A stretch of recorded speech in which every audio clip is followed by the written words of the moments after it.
இந்த ஜாதகருக்கு திருமணம் உண்டா இல்லையா அப்படின்னா, ஃபர்ஸ்ட் ஆஃப் ஆல் திருமணம் உண்டா இல்லையாங்கிறத எப்படி செக் பண்ணுறது? 2ஆம் பாவகம் தெளிவாக இருக்கா?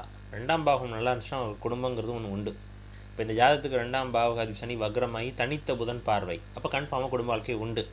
சரி, 7ஆம் இடத்தில் ராகு இருந்துச்சுன்னா தோஷமாச்சு, திருமண வரன் வராதே. அப்போ 7ஆம் பாவத்தில் பாவகரம் இருந்துச்சுன்னா அந்த பாவகம் குறையாக இருக்குது, அப்போ குறையுள்ள ஒரு பெண்ணு அப்படிங்கிறத நம்ம எடுத்துக்கணும். புரிஞ்சுக்கிட்டிங்களா? அது ஒரு குறை, ஒரு மனதளவில் இருக்கலாம், அல்லது உடல் அளவில் இருக்கலாம், ஒரு பழசாக கூட இருக்கலாம், அது எது வேணாலும் இருக்கலாம், படிப்பு உயரம் கல்வி எது வேணாலும் இருக்கலாம், ஆனால் ஒரு குறையான அப்படிங்கிறது தான். ரைட்டுங்களா? அப்போ இப்போ மேரேஜ் உண்டா?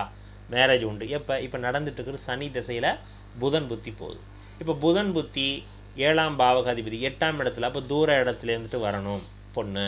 சரியா? அப்போ கன்ஃபார்மாக மேரேஜுங்கிறது உண்டு. நீங்கள் ஃப்ரெஷ்ஷாக தான் பார்த்துக்கிட்டே இருக்கணும் அப்படின்னு கிடையாது. உங்கள் எக்ஸ்பெக்டேஷனை குறைச்சிக்கிட்டிங்கனாலே உடனே மேரேஜ் முடிஞ்சிடும். சரிங்களா? உங்களுக்கு குடும்ப வாழ்க்கை அப்படிங்கிறது உண்டு.